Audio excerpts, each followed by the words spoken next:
Mystery Theater.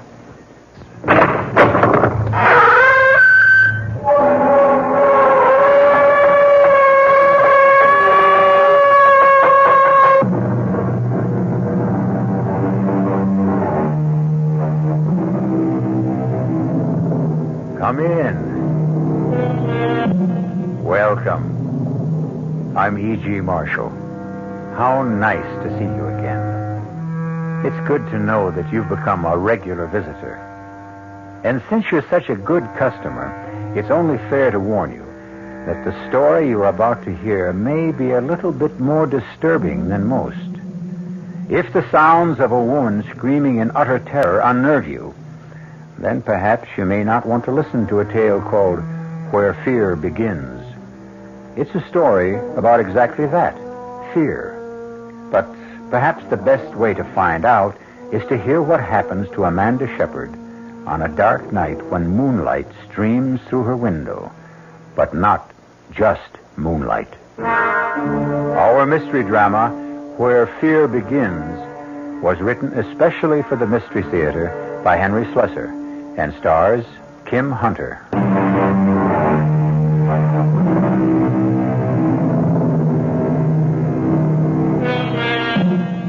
The night is still and peaceful in the small town known as Manassas Valley. Most nights are peaceful here. And one person who enjoys that stillness is Miss Amanda Shepard. The big city is only 50 miles away, but for Amanda, it might as well be 50,000. But there are many ways to shorten distances. And tonight, something is going to happen that will destroy the peace and stillness of Amanda Shepard's life.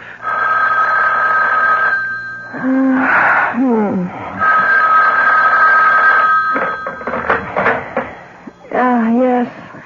Hello. Amanda, is that you? Yes. Who's this? It's Vera. Vera? Oh, for heaven's sake, what's the matter with you? Don't you know what time it is? Amanda, I need help. You've got to help me. What are you talking about? Where are you? Amanda, I'm scared. I don't know what to do. I'm so frightened. You've got to help me. Listen, are you drunk? You've got to come out here. You've got to stay with me. Vera, will you please make some sense? It's 2:00 in the morning. I'm 50 miles away. Well, then come. Tomorrow, come. Oh, please. Please come as soon as you can. Oh, for heaven's sake, Vera, I've got a class to teach tomorrow.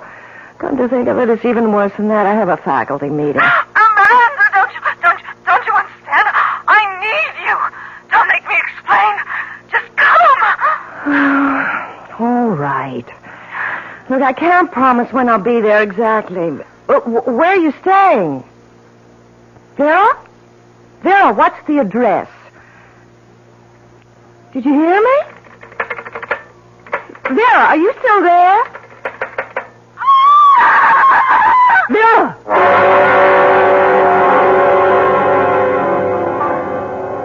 Excuse me. Yes, ma'am. What can I get you? Nothing, thanks. I was looking for the manager. So are his creditors. Well, maybe you can help me. Have you worked here long? Truth is, I don't work here now. I'm what you might call a guest bartender. Oh, I see. Tell me anyway. Well, I'm trying to find someone. I know she no longer works here. She told me she quit her job about 2 months ago, but it's the last bit of information I have about her. Now, who is her exactly? Her name is Vera Shepard. Do you know her by any chance? Nope, I can't say I do. Well, she called me last night and sounded as if she was in trouble. I'm almost tempted to call the police, but knowing Vera could just be some of her melodramatics. Well, thank you anyway. It's okay. Hey, wait a minute. Yes? This Vera Shepard, is she blonde, pretty, about your height? Yes. There's a girl I met in an encounter group last month. Her last name was Shepard, but her first name was Roxanne. Roxanne? Well, that could be her. She always hated the name Vera. She was always threatening to change it. Look, have you any idea where she might be living? Sure. She lives with me. What? In the same rooming house. Upstairs. In indescribable squalor, I might add. What's a nice lady like you doing with a friend like Roxy? She's my sister. Ouch. Well, excuse me, I think I'll go see if I can pry my foot out of my mouth. Wait a minute. Where's this squalid rooming house of yours? Number 9 Hudson Street, near the river. If you see a bum sleeping in the doorway, that's the place. Hey, you weren't thinking of going there now. Of course. It's not a good idea. Now, you can't go into a neighborhood like that looking the way you do. What's wrong with the way I look? Wait a minute. My friend Tony will be back here in 5 minutes to take over the bar. I'll go with you. Well, I'm sure I can find it alone. There's some pretty bad customers around there. They don't look any better here. You can trust me. Underneath this dirty shirt beats a heart of pure soap. Well, all right.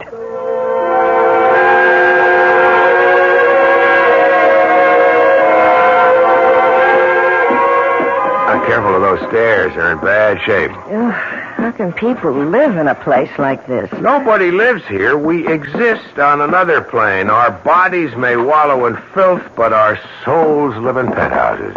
Is that what you learned in your encounter group? Well, here's her door. The grand portal of the Princess Roxanne. She has a radio on. I hope that isn't all she has on. Princess is a little hard of hearing. She must be home. Let me try. Vera? Vera, are you in there? Might be asleep or stoned. Maybe she just went out and left the radio on. Look, I'm terribly worried about her. She really sounded dreadful. She said she was frightened about something. I could always break the door in. It's pretty flimsy. Do you think we should? Just say the word. All right. Please. That's the word. By the way, what did you say your name was? Amanda Shepard. My name is Kurt Davies. Pleased to meet you. There. That was easy. Come on in. Ooh, what an awful place. I told you, indescribable squalor. The bedroom must be in here. Vera? Vera, it's me. It's Amanda. Oh, my... Vera! Oh, my God! What is it? Is she sick? Look at her. Look at her eyes. Easy, take it easy. I don't think she's breathing. She's dead. Oh, my God, my poor sister is dead.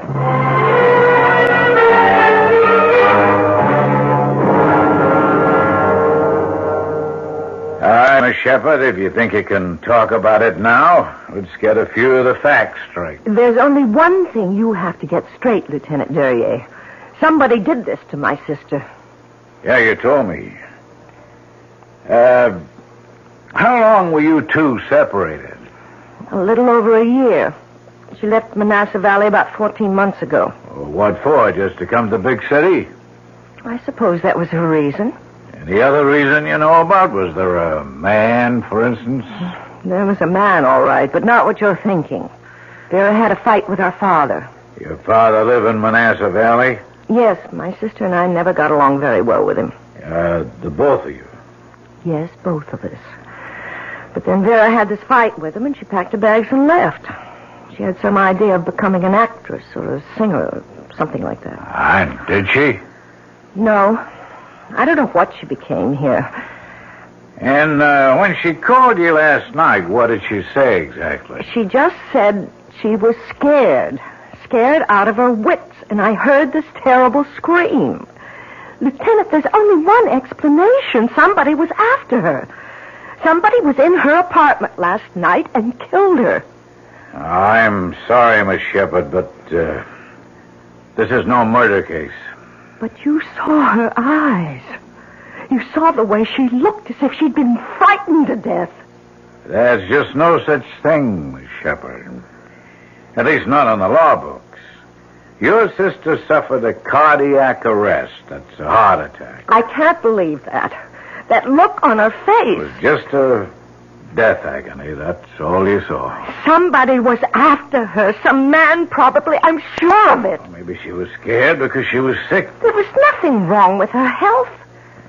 Look, the medical examiner knows his business, miss. Of course, if you want to insist on an autopsy, that's your privilege. An autopsy? That means cutting her open. That's what it means. And if it proved you were wrong?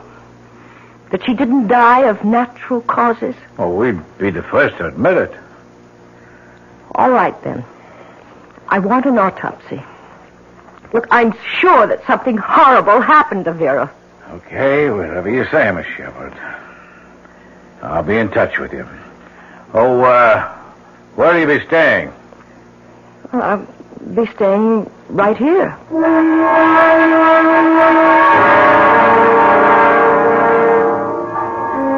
I just don't see how you can live in that place. Well, the rent's been paid until the end of the month. There's no reason I should stay anywhere else. Thought you had a job in Manassas Falls. Manassas Valley.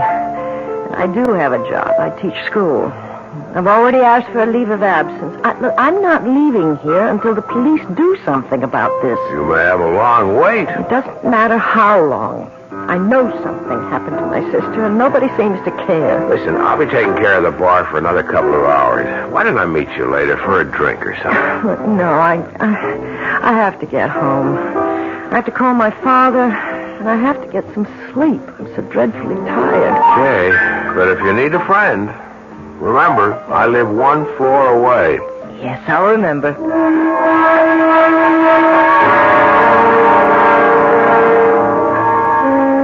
Dad, there was no way I could make the funeral arrangements yet. Why not? Because the police are performing an autopsy on Vera's body to determine the exact cause of death. What?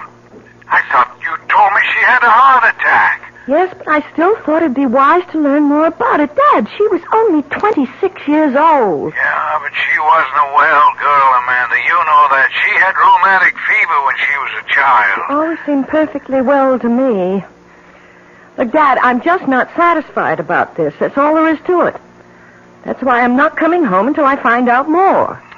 You're a stubborn woman, Amanda. You're just as stubborn as your mother was. All right, Dad. I'll try to speak to you again tomorrow. What's the hurry? You haven't talked 3 minutes with yet. I'm exhausted. I've got to get some sleep. Goodbye, Dad. How can I sleep? How can I? I know I'm just going to lie awake all night. Just thinking about Vera. Oh, Lord, why did I decide to stay in this horrible place? I have to clean it up tomorrow. It's so filthy. At least that'll give me something to do. Oh, if only I could sleep. I wonder if Vera has anything in the medicine cabinet. Won't hurt to look. Yeah, what a mess of bottles. Half of them are empty. What's this one? Aspirin. Oh, wait a minute. This one's marked. For sleep, thank God. It's the only way I'll get to close my eyes tonight.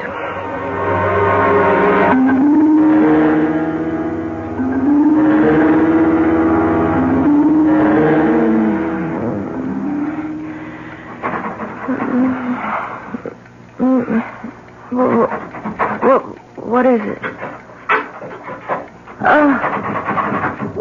It sounds like someone at the door. At the front door. 1 minute.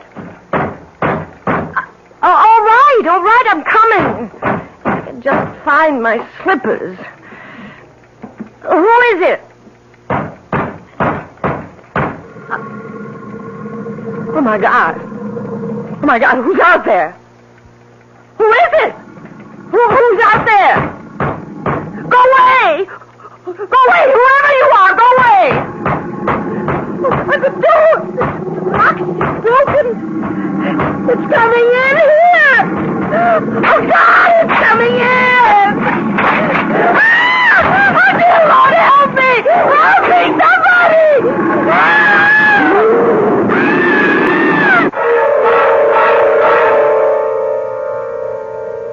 Well, now that's what I would call an unexpected visitor. Of course, there are neighborhoods in every large city that have their share of gorillas, but they're customarily of the human variety.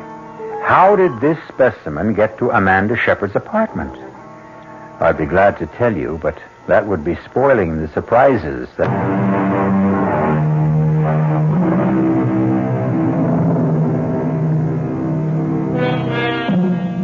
And now, here's the second act of Where Fear Begins. Well, it appears that no harm has come to our friend Amanda Shepard, unless you call a good case of hysteria harm. But now there's another visitor to the apartment, Kurt Davies, who quickly raced up the stairs when he heard her cries for help. I saw it. I saw it. So help me. I saw a gorilla, an ape. I don't know what you call it. Sure you saw it, Amanda, but in a dream. I know the difference between a dream and reality. It was a real gorilla. It broke the door in. No, honey. I'm the one who busted in the door, remember? And first thing tomorrow, you've got to get a lock on it. Kurt, please, listen to me. This was real. I know it was. This animal tried to get in here and kill me. When I started to scream, it went away. Amanda, I didn't see any gorilla coming out of this place. I mean, wouldn't I have seen it, too? Well, maybe it's hiding somewhere in the building. Maybe it has a hiding place. This is really crazy. Look, maybe that's what Vera saw. Maybe that's what she was horribly frightened about. Amanda, have you ever searched this apartment? Searched it? What for? Well, maybe you'd find something. Letters, a diary, maybe. Oh, Vera never kept a diary. It's worth a try, isn't it? Come on, let's look right now. I'll help you. Why? Why should you want to help me? Why not? You don't really care what happened to my sister. You hardly knew her. Maybe I didn't want to know her. Why not? What's the point of knocking the dead? No, tell me, please. Why didn't you like Vera? I didn't like Roxanne because she called herself Roxanne when her name was Vera. I didn't like the way she spent her time looking for one kick after the other, even if it meant kicking somebody else in the teeth. Was she really like that? Look, it's late. Maybe you should go back to bed. We'll search the place another time. No. You're right. You know, I should have done this before. Yeah, I remember seeing something in the bedroom, as a matter of fact. See what? It looked like an address book. Wait, I'll get it. Maybe it is a diary. A record of all the kicks she got out of life. No, it's an address book. There aren't too many names in it. Let me see if I'm in it. No, guess I didn't make that much of an impression. Do you recognize anybody's name? Let's see. There's Tony's. That's the place where I work. I thought you were only a guest bartender. That's only temporary.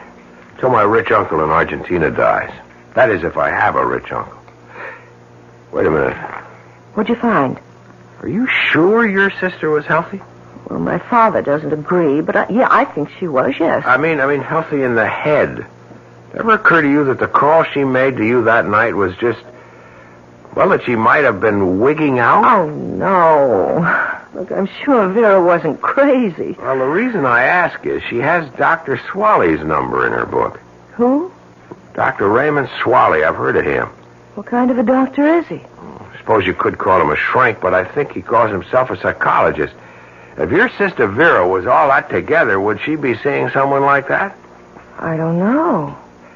How would you like me to see Dr. Swaley and ask him?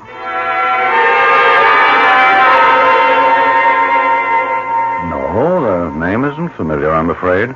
But I won't trust my memory. I have a book that my secretary keeps for me. She might have called herself Roxanne Shepard. It's a very neat alphabetical book. Miss Riegelman tends to be a little compulsive about her record keeping. I'll have to explore her subconscious one of these days. No, there's no one of that name who was my patient. Maybe you knew her personally. Oh, I'm quite sure I didn't. Yeah, but your name was in her address book. She might have heard about me. You mean she might have taken down your name but never called you? Well, that's possible, isn't it? I guess so.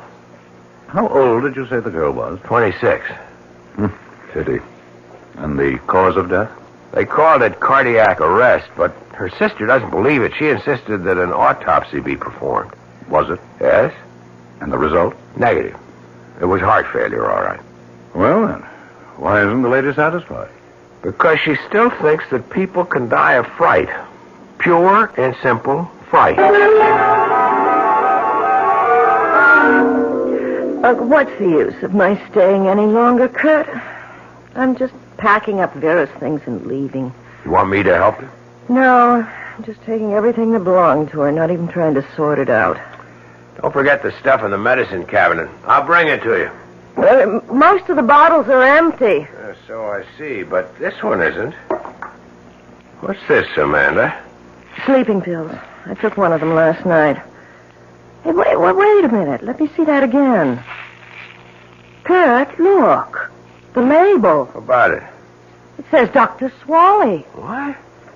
You said that Swally denied that Vera was his patient, yet he prescribed these sleeping pills. Are you sure? Well, see for yourself. Well, what do you know? Now, why would he lie about something like that? I don't know. He must be hiding something. And I have to know what it is.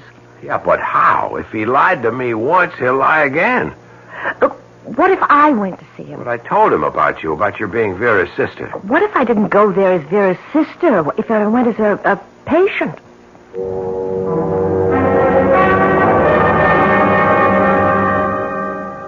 I'm so miserable all the time, Doctor. So depressed and nervous. I don't want to wake up in the morning. I want to go right on sleeping, hibernating from the world. Do you think you can help me? Well, that all depends. How much do you know about my treatment? Well, not really very much. Just that I've heard you've been able to help people. But you must have also heard that my therapy isn't quite orthodox. Well, no, I guess I've never heard that. Oh, don't be alarmed. Basically, I'm a Freudian. I believe in the theory of the subconscious, but I look at it slightly differently. I call the subconscious the dungeon of the human mind, the place where we hide all our guilty fears. The conscious mind tries to forget their existence, but they cry out and rattle their chains and make our lives miserable. Do you understand? I think so. Personally, I believe that fear is the true enemy of mental health. What I try to do for my patients is eliminate fear. We're all afraid of something, aren't we? Right now, you look as if you're afraid of me. No, I'm really very interested. It's one thing to know what we fear. Insects, mice, grizzly bears, high places. But many of our fears are so buried in our minds that we forget their existence. Do you ever have nightmares, Miss Lewis? Yes. In fact, I had one just the other night. I dreamt that a gorilla tried to break into my apartment. It was, so terribly real. Are you especially afraid of gorillas? I've never even thought about them, not since I was... For heaven's sake. You were about to say, not since you were a child. Yes, when I was a child, only 4 years old. I'd forgotten all about it. But you remember now. Yes, my father took me to the zoo. I was having a good time until he brought me to the gorilla cage. And it frightened you.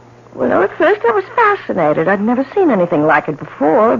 So much like a man and not a man. So Daddy picked me up so I could get a better look. And it reached for me. It reached out for me. Oh, God, how could I have forgotten that? I screamed at the top of my lungs. And just the other night you screamed again? Yes. Isn't it incredible? But don't you see what happened? You relived this fearful event of your childhood, what we call a traumatic experience. Now that you've done it, faced it, perhaps you've also uprooted it, along with other repressed fears. Well, I don't know about that. All I know is I was absolutely terrified. Terrified, yes, but perhaps also purified. Miss Lewis, I'm sure you've heard of LSD, haven't you? LSD? Oh, yes, of course. It's that drug that makes you see hallucinations. No, it isn't the only drug, you know. There's mescaline, psilocybin, and a new derivative of LSD-25, which I've developed, known as EN30. I don't understand. Well, LSD is the chemical shorthand for lysergic acid and diethylamide. A very small amount can produce hallucinations of every form and variety. EN30 is rather different.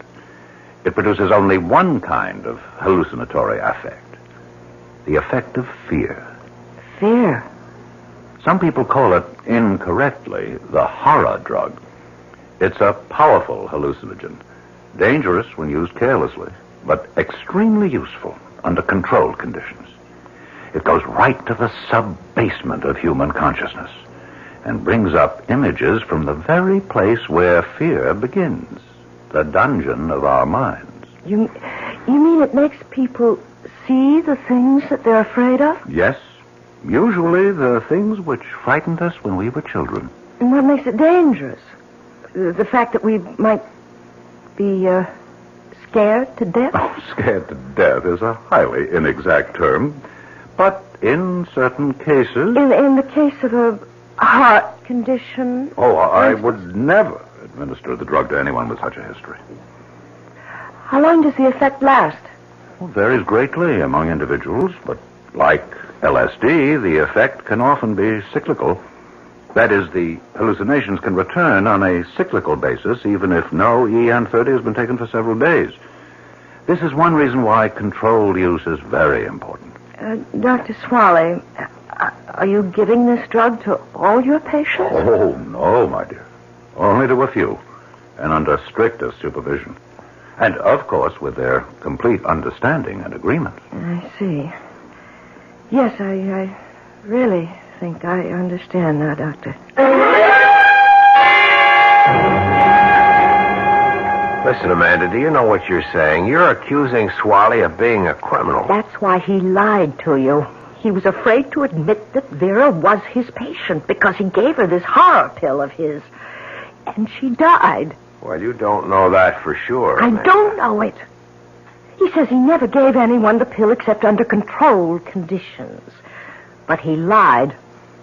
He said he'd never give one of those things to someone with heart trouble, but he gave one to Vera. Look, you're all worn out. You better get to sleep, and we'll talk about it in the morning. I'm going to the police in the morning, Kurt.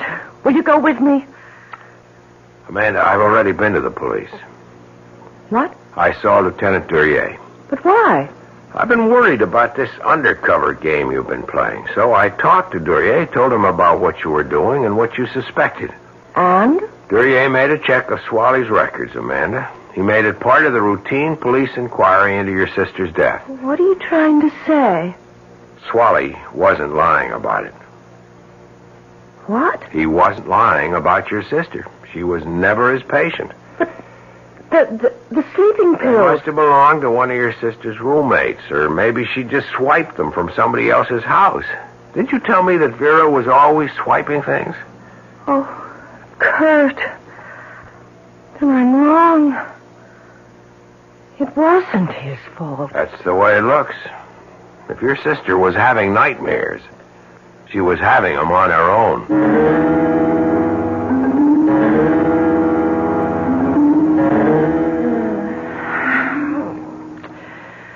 Oh, it's so warm in here. It's too warm to sleep. I've got to open that window or I'll suffocate. It's so hard to open. Oh, there. Whew, that should help a little. What was that? Oh, good Lord. Oh, good Lord, something flew in here. It's right in my room. Ah! It's not a bird, it's a bat. It's trying to get in my hair. Ah! It's in my hair. It's all tangled up in my hair. Ah!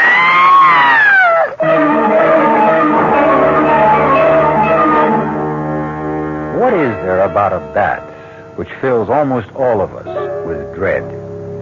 Is it the cape-like wings, the rat-like face, the raking claws, the terrifying screech of their voices?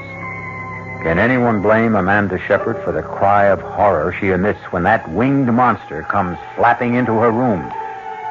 Or was there really a bat? Was it only a creature of her imagination?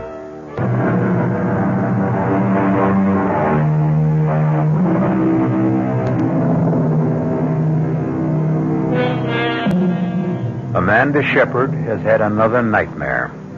A dream so vivid that she lies in her bed this morning in a state of shock, still unable to believe that the bat which flew into her room the night before isn't still entangled in her hair. It may have been the heat, Amanda.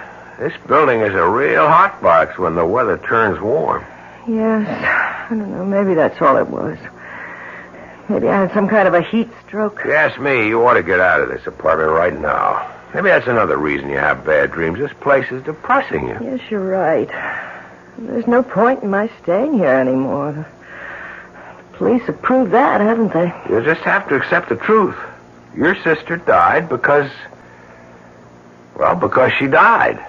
And I guess that means I should go back. Doesn't mean you have to go back to Manassas Valley. Listen, have you ever thought of teaching right here in the city? We've got an awful lot of kids here who No, Kurt. No, it's time for me to go home.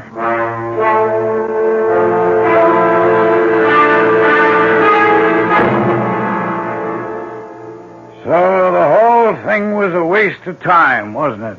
I suppose so, Dad. I told you you've been stubborn, wasting 2 weeks on a wild goose chase. Dad, don't you understand? Vera died without either one of us being there. She died all alone, in agony. And whose fault was that? Who told her to leave home? All right. Let's not talk about it anymore. Oh, now you even sound like your mother. Whenever she didn't want to hear the truth, she'd ask me not to talk about it We've anymore. said it all, haven't we? I'm going to bed early. I've been sleeping very badly lately. Amanda, wait. Yes, Dad? Look, why does it have to be this way between us? I don't know what you mean. It's been like this for years. This wall of ice between you and me. What put it there? I've asked myself 1,000 times, and I still don't know the answer. Maybe you'll never know, Dad. Oh, I know it started right after your mother died. That was when you turned against me. You and Vera both. Oh, please, Dad. We'll discuss it some other time. I'm really too tired. Oh, no, you'll never discuss it with me. You'll just go on hating me for the rest of your life. I don't hate I you. saw the look in your eyes the day your mother died. I saw the way you looked at me, Amanda. I don't remember how I looked at you. How could I? I was in a state of shock. You were in a state, all right. And you've never snapped out of it. Please, Dad. All right, go to bed. There's no use trying to reach you. Never been any use.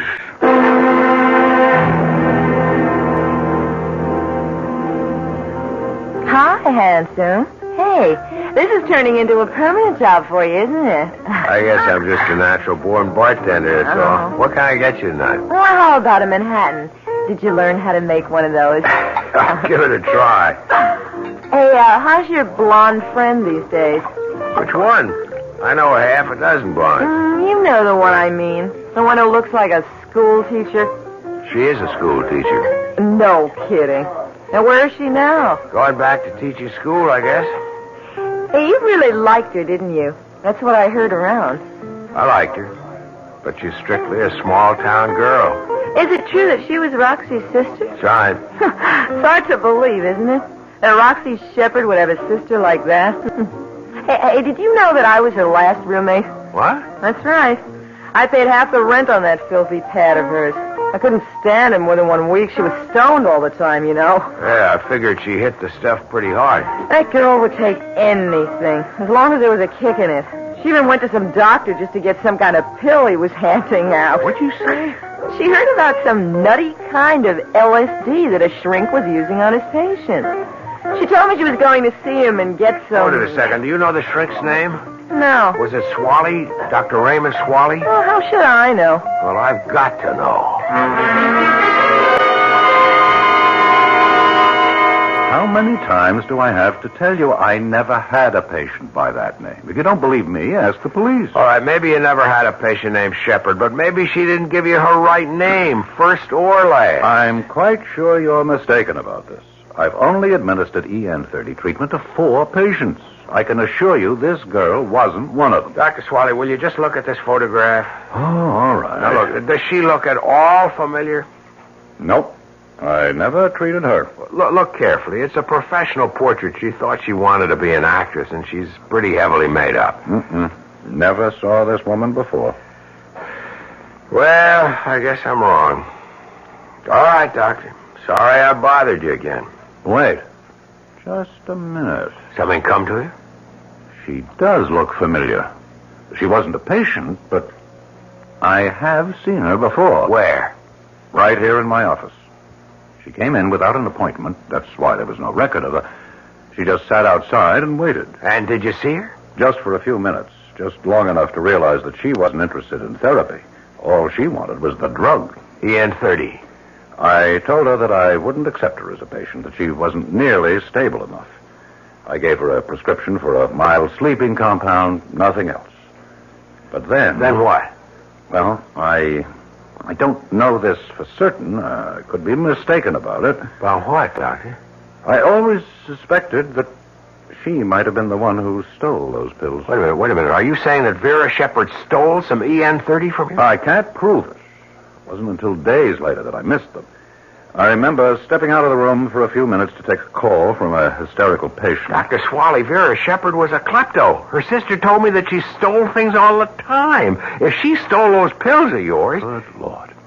Can it really be? The dosage was so large, too large for safety. If she took them, anything might have happened. Something did happen. She had a nightmare, Doctor. She conjured up a nightmare so terrible that it killed her. Oh, I'm sorry. I didn't mean to hurt anyone. You know that wasn't my intention. Oh, wait a minute. You did say that you gave her a prescription for sleeping pills. Yes, I did. I doubt that she ever filled it. It was the EN30 she really wanted. Then what was in that bottle? What were the pills her sister took? Her sister? Dr. Swally, I've got to get to a telephone.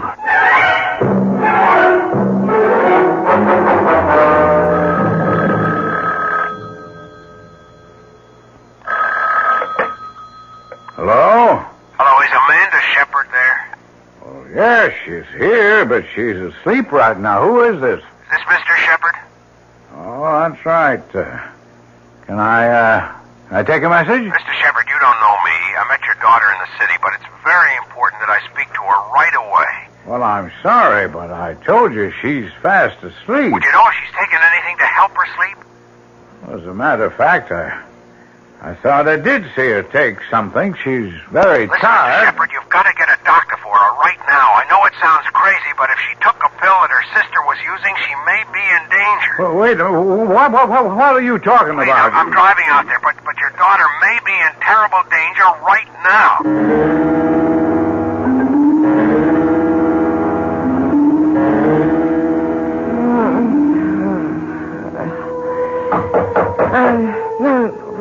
Who is it? Who's there? It's your father, Amanda.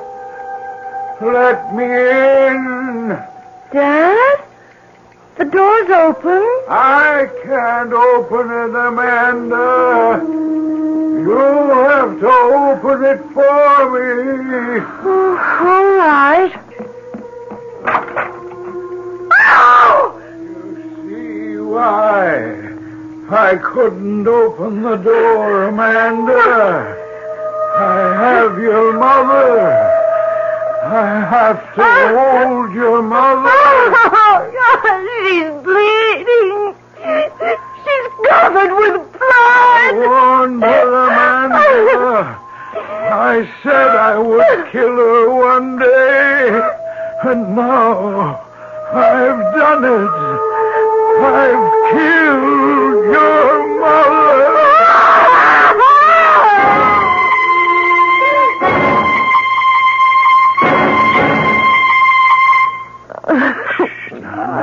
Now, it's all right, darling. It's all right, baby. It's okay now. Oh, my God. Oh, Daddy. It's just a dream, honey. Just a bad dream. Daddy, please hold me. Don't let me go. No, Amanda. No. I won't let you go.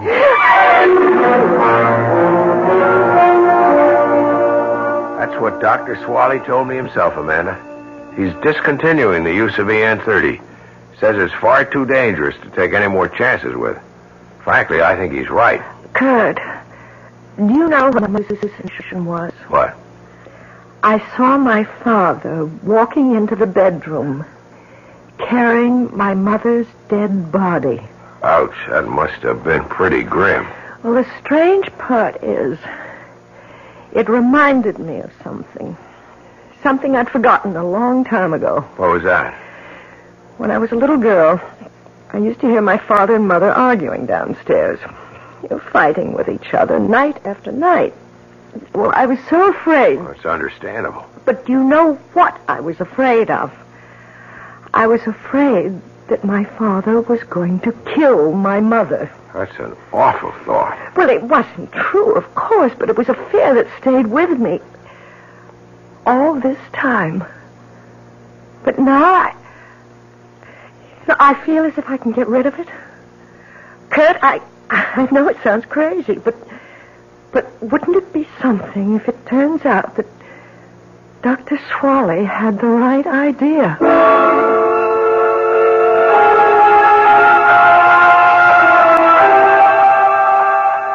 Well, personally, I don't think I would care very much for that kind of shock treatment.